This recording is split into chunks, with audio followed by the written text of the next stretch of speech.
Putol ang DepEd sa panukalang luwagan ng restriction ng saligang batas sa pagmamay-ari ng mga eskwelahan.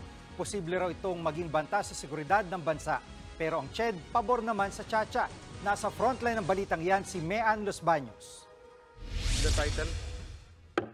Sumalang na sa pangalawang linggo ng pagdinig ng Kamara bilang Committee of the Whole ang panukalang charter change para naman luwagan ang restrictions ng saligang batas sa pagmamay-ari ng mga eskwelahan sa bansa. The most basic question is, will it allow foreign entities to teach? For this, the department respectfully and strongly objects to the amendment. Umpisa pa lang ng Ano tong sinasabi mo, J. Guevara? Bilis, abangan nyo bukas, upload ko. Istastukan. Anong istastukan? Trastukan? Sa anti-Duterte. Ang gulo ng spelling mo, ha? Trastukan sa anti-Duterte.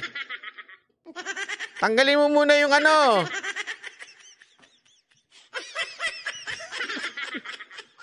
nilang argumento, umalma agad ang Department of Education dahil marami raw seryosong implikasyon kung matuloy ito. Sa ilalim kasi ng Basic Education Program ng DepEd, sakop nito ang kinder hanggang senior high school.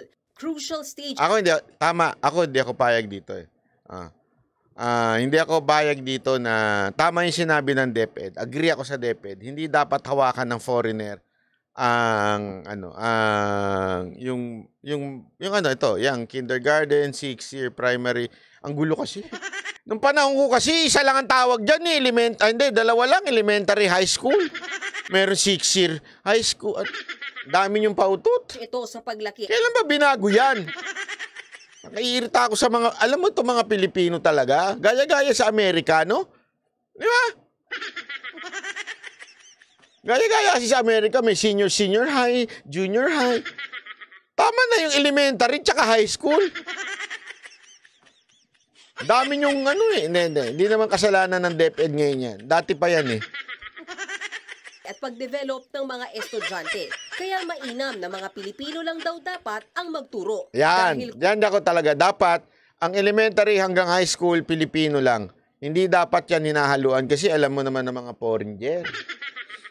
Okay lang yung college. Kasi sa college, talagang kailangan ng mga knowledge na minsan global na eh. Di ba? So, okay yun. Na pwede maglagay ng Harvard dito. Ganun kasi yung pinaglalaban din dyan eh.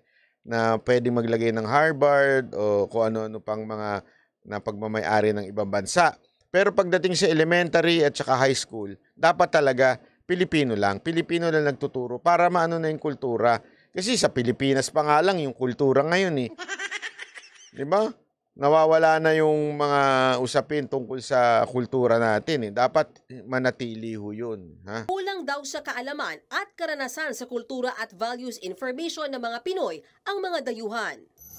During the foundational years of basic education, learners undergo crucial development across various areas, including physical, social, emotional, cognitive, and values. As this phase lays the foundation for future learning, it is essential that the Philippine curriculum is exclusively implemented by Filipino citizens.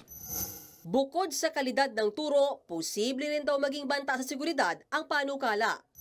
This susceptibility to external and foreign influence raises concerns regarding national security as it may expose these educational institutions to infiltration and compromise.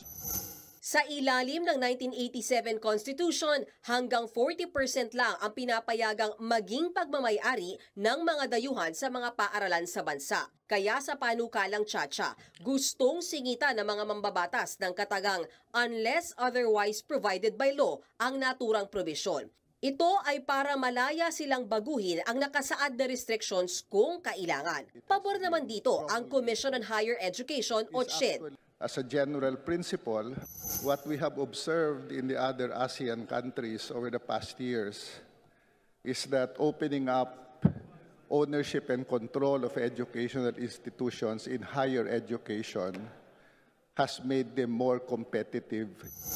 Sa ngayon, Pilipinas na lang ang may pinakamahigpit na restrictions pagdating sa foreign ownership ng mga eskwelahan sa ASEAN. Nagbabalita mula sa Frontline, Mean Los Baños. Ayan. So, yun na nga. So, I hope hindi galawin yun na yung sana lang, ewan ko, ano magagawa na naman ng itong mababatas natin na to. Sana lang, yung elementary and high school, wag na hong foreign ownership. Yung sa college, okay yun, kailangan yun. Dapat naman po talaga payagan ng foreign ownership para naman din lumawak din yung category, pati yung mga kaalaman, at least medyo ma-modernize ka, mabilis ka agad, medyo updated tayo ika nga.